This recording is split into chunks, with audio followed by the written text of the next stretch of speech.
Hello, good afternoon, and welcome to July 20th Chat and Chew, Lunch and Learn. And I am Sandra, your RDN, where I dish out your weekly dose of nutrition and wellness news for your mind, your body, and your soul. And I hope everybody's having a wonderful day. I hope your week is going well so far.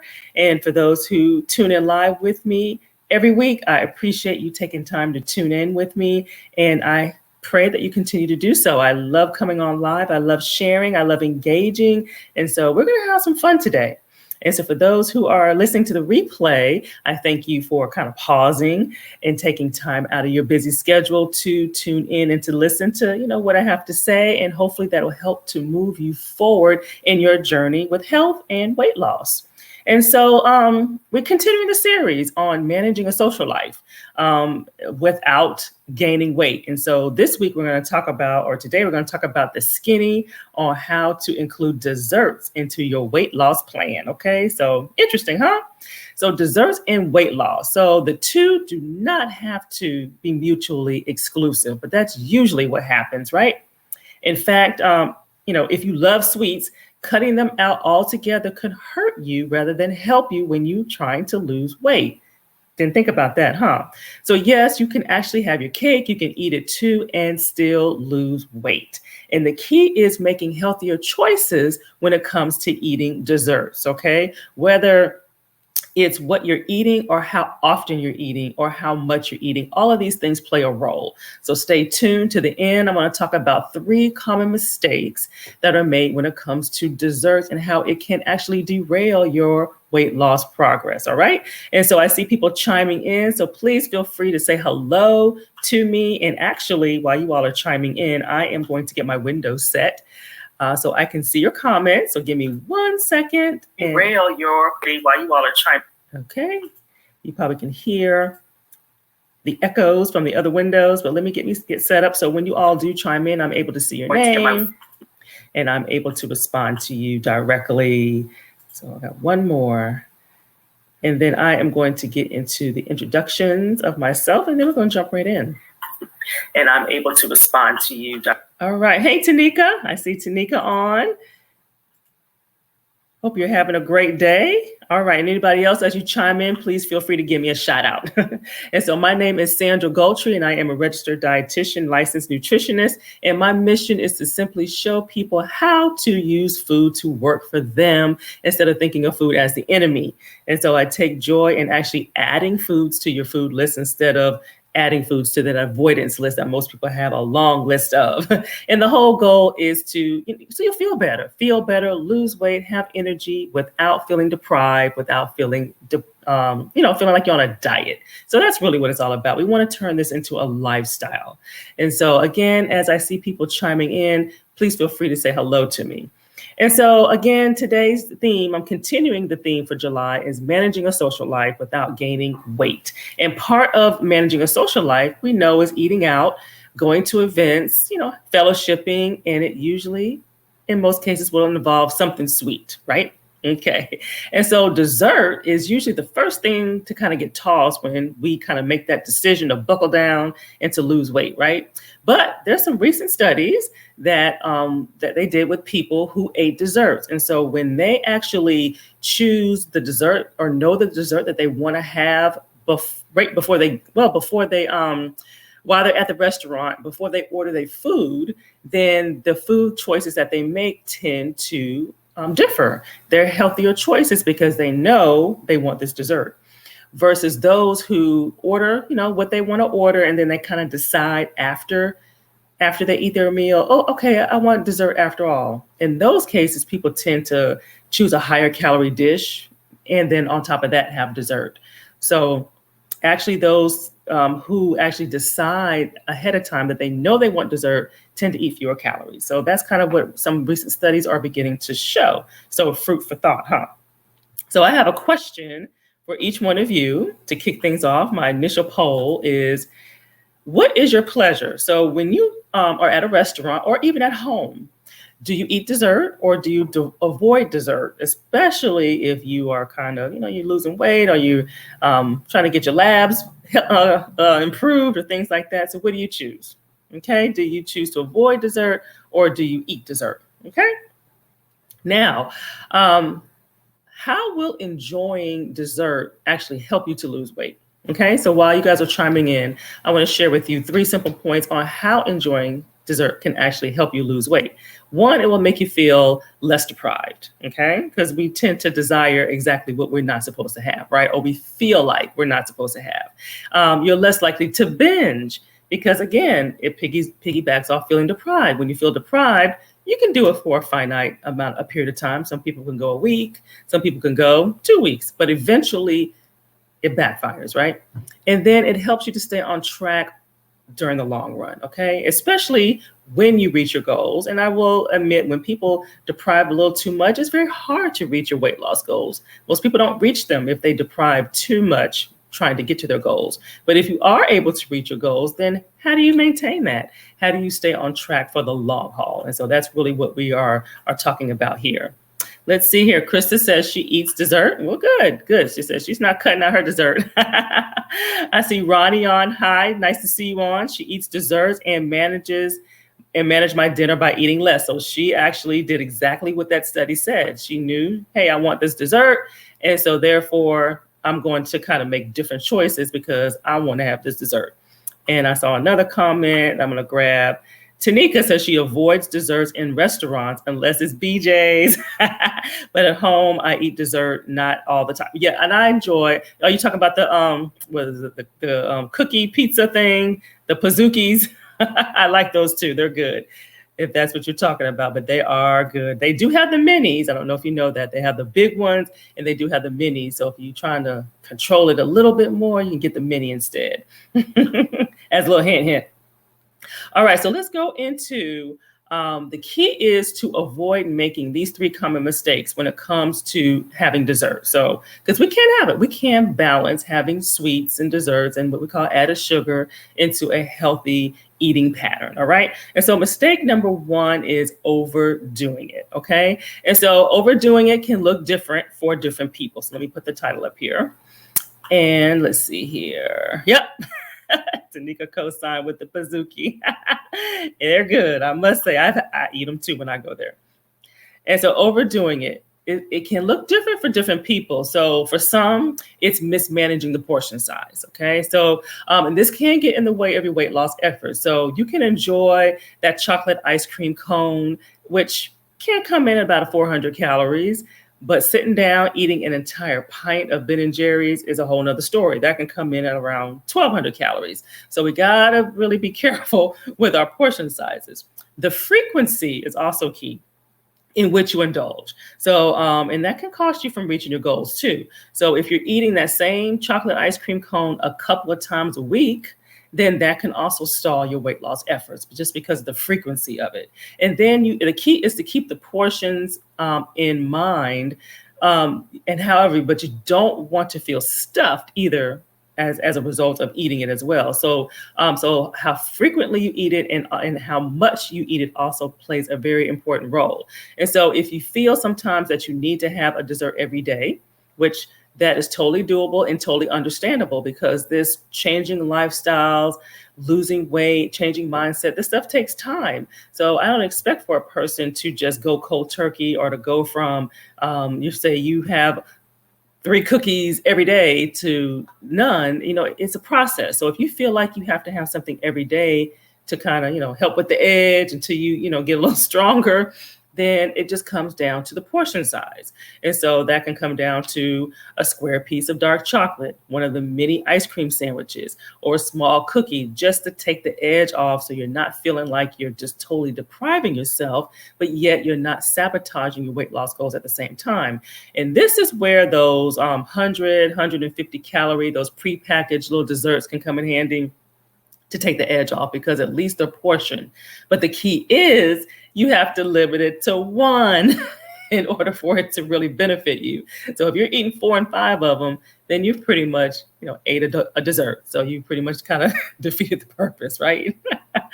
All right, so I'm checking for comments. Let me check for comments just before I move on. Okay, everything is looking good. And so now I want to ask you, how often do you indulge in dessert? Okay, so is it daily? Is it 1 to 3 days a week, 4 to 5 days a week? And this is any form of added sugar, okay? It's whether it's at home, whether it's at a restaurant, whether it's, I don't know, anything that is added sugar, okay? How often would you say that you indulge in that, okay? And so I will look for comments on that, and then I will keep moving and I'll look for comments.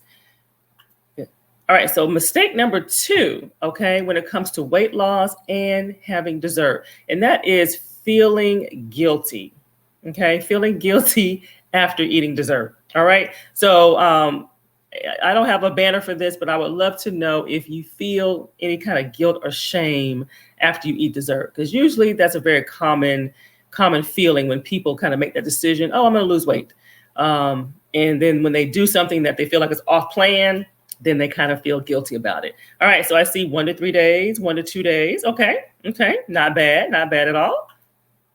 Probably every other day. Okay, thanks for sharing. And that's good. And so the key is, so now I want like for you all to chime in if you feel guilty, if you feel a little shame after eating that dessert. And maybe it's not all the time, maybe it's sometimes. But you want to give yourself permission to enjoy dessert, okay? Only to feel guilty afterwards is kind of counterproductive, all right? If I'm saying give yourself permission to do it and then you do it and then you feel bad, it's kind of counterproductive. So if you feel this way, then that means you still view dessert as a bad food, okay? And haven't really fully accepted the fact that okay, a dessert can play a role in a healthy eating pattern or a healthy eating plan, okay? And so when we deem food as good or bad, or we put some kind of label on it like I'm allowed to eat this, then we're implying mutual exclusivity, okay? And it just doesn't work that way. Food is just not that, all or nothing like that. So this mentality associates food with morality, okay? And this kind of thinking can ultimately backfire because it does lead to deprivation. Okay, and in feelings of deprivation at the end of the day. So we want to avoid that. Okay, good. Krista said, I don't feel guilty. I enjoy my dessert. I don't feel guilty either. And Ronnie, she sometimes feels guilty. Now, if I overdo it and I know I overdid it and I know I went too far, then I'll feel some kind of way about that. So studies are starting to show that this type of mindset can actually hinder your weight loss success. So working to fully embrace so you want to work fully to embrace and to enjoy your dessert. So before, during, and after will help you to have a healthier mindset and approach to your weight loss goals. So when I work one-on-one with my clients, or even if I'm in a group, I pay close attention to how they view food and the terms that they use to describe food to me. And so if I, hear labels such as, is this a good thing for me to eat? Or, I had this, I know it was bad, but, it looked good. I couldn't control myself. Or if I saw this food in the store and am I allowed to eat this? So when I hear stuff like that, I work to reframe their thought process and their language around food and emphasizing that food is for both fuel and for fun, and it's not the enemy. So if you have a curiosity about a certain food, whether it's deemed as, nutritious or not, then we don't want to ignore that, okay? Sometimes we have to just listen to our body. And sometimes curiosity can just kill the cat. You try it and then you're like, okay, it really wasn't all that, but and then you don't have to ever wonder if you've missed out on something. And that's really key. And so a key aspect of my work is to help clients to build a healthier relationship with food. We don't want to give food any more power than what it needs. Okay, we want to have control over those decisions, and we want to have control over what we eat and not have ill feelings afterwards. Okay, so I see a couple of comments in here. Okay, I think we're good here. Let me clear that out. All righty. So my question to you is, let's see here. Here we go. Name a food that you deem bad. Okay, just out of curiosity. So before we even had this live, before you heard anything you've heard today, what is a food that you just kind of have a history of saying, this really isn't good for me? You consider it a bad food. And then name a food that you deem is good. So I'm real curious to hear what you consider that healthy, that good food. And so based on what you share, I hope my attempt is to kind of shed some light to kind of get it off the bad list, good list, based off what you share. So I'll look for those comments as I go on to mistake number 3, that kind of, between weight loss and our desserts. So feeling compelled to burn it off. Okay. So what do you think I'm talking about? Feeling compelled to burn it off. Okay. So this is exercise. How many of you have tried to extra exercise, over exercise, more exercise because of something that you ate? All right, so I see some comments here about good food, bad food. Let me see here if I can see who said it. Okay, so Ronnie said bad pizza, but I love it. Well, pizza can become healthier. Let's put it that way. So here's some ways to make it healthier. I get like veggies. So I'll usually will start with the veggie base, and then I'll add one meat.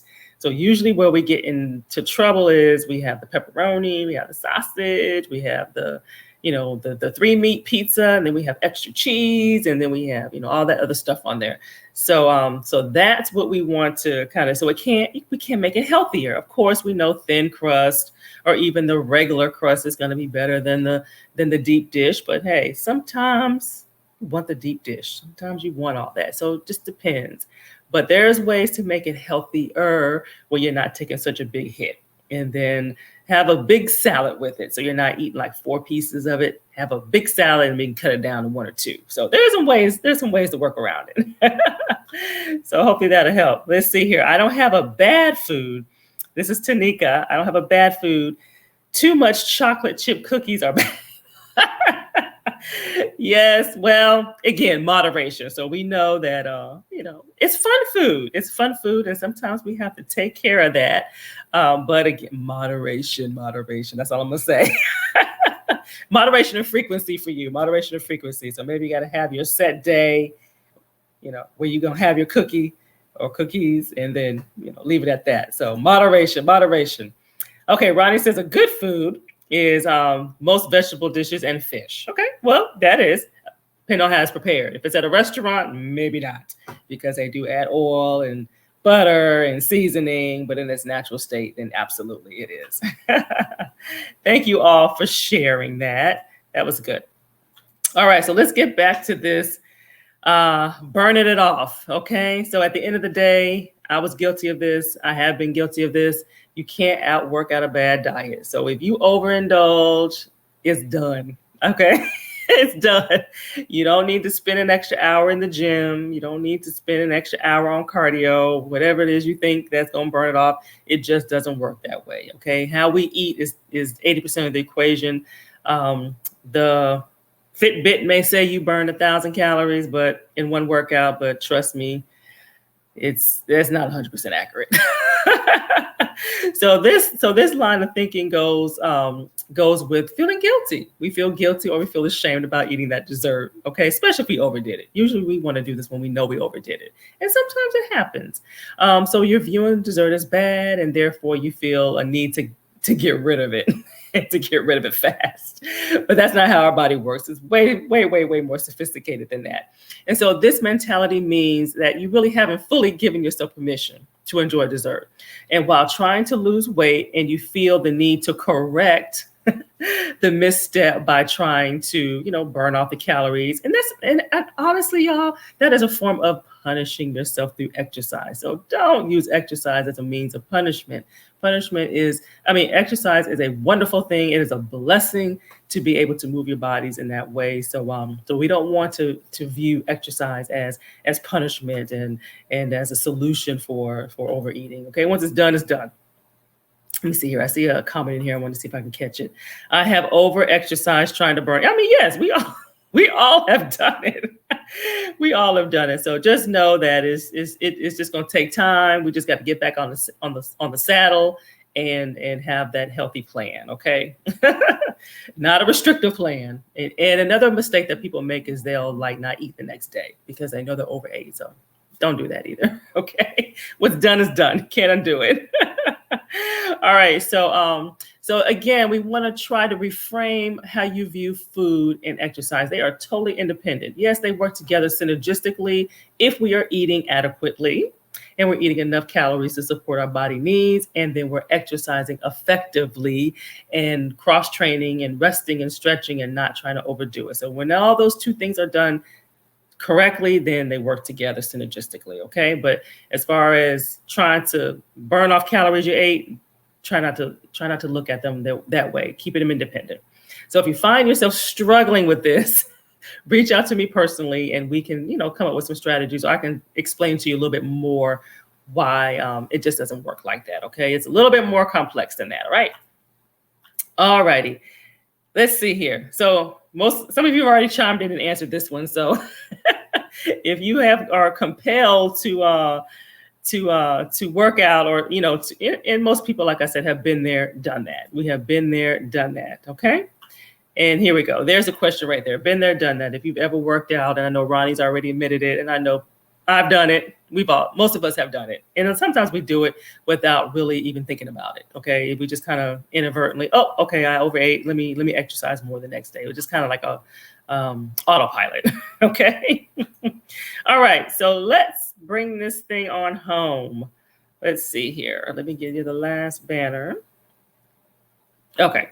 So, while we may think that fruit-based desserts, let's talk about fruit-based desserts, tend to be healthier than a slice of cake, all desserts are fair game. Okay. So I recommend listening to your body, listening to your hunger signals. And if you always choose the lower calorie, lower sugar version of what you're craving, that may backfire too. So I always encourage, be honest with yourself. If you know you want chocolate cake, strawberries, pineapples, fruit just may not cut it. Okay. So think about that. So you want to be honest with yourself. And if you know it's not going to cut it, then don't do it because it's going to backfire. So you want to be careful with making decisions like that. So just kind of be honest with yourself and make sure that you're saying no, you really mean it. And you're not saying no because you're trying to lose weight specifically, or trying to, get your labs better or get your vitals better. So just make sure that you're being honest with yourself. All right. All right. And I want you to savor every bite. So savor every bite and be mindful about it. Okay. So remember, portion is important, frequency is important, and how often you do it and what you're choosing is also important. All right. And so if you feel like you need help into stopping those sugar cravings, because sugar cravings is a tough one, okay?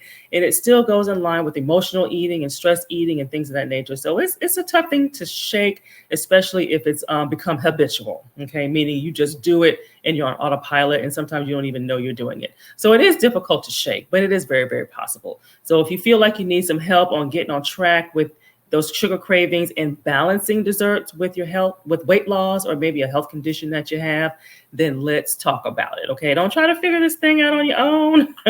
Let's talk about it, because it is difficult. And I'm going to put this in the chat too, where you guys can schedule a chat with me and we can actually talk about it. Okay. Let's see here. So let me put this in here because I know you guys cannot copy and paste the banner. So I'm just going to put that in here for you all. Oops. Did that go? Oh, you need the link. The link didn't come up. Let me do the link. There we go. There we go. So now we have the link in here. All right. All right, so this concludes what I have for you. I thank you all for participating. This was really, really fun. I hope you found it helpful. And I thank you for tuning in live. And for those listening to the replay, please chime in, answer those questions. I do look at the thread, so I will reply to you and make comments as well. And so we're going to continue another week with the managing a social life and to not gain weight. And so we are going to talk about how to enjoy your parties, summer parties, without overindulging. So that's a topic next week. So how to enjoy those parties, events, get-togethers. They all kind of fall in the same category without overindulging. Enjoying, but not without overindulging. All right. So stay safe. Enjoy the rest of your day. Wear your masks. Get vaccinated if you haven't, and just stay safe. Blessings upon you. Bye-bye.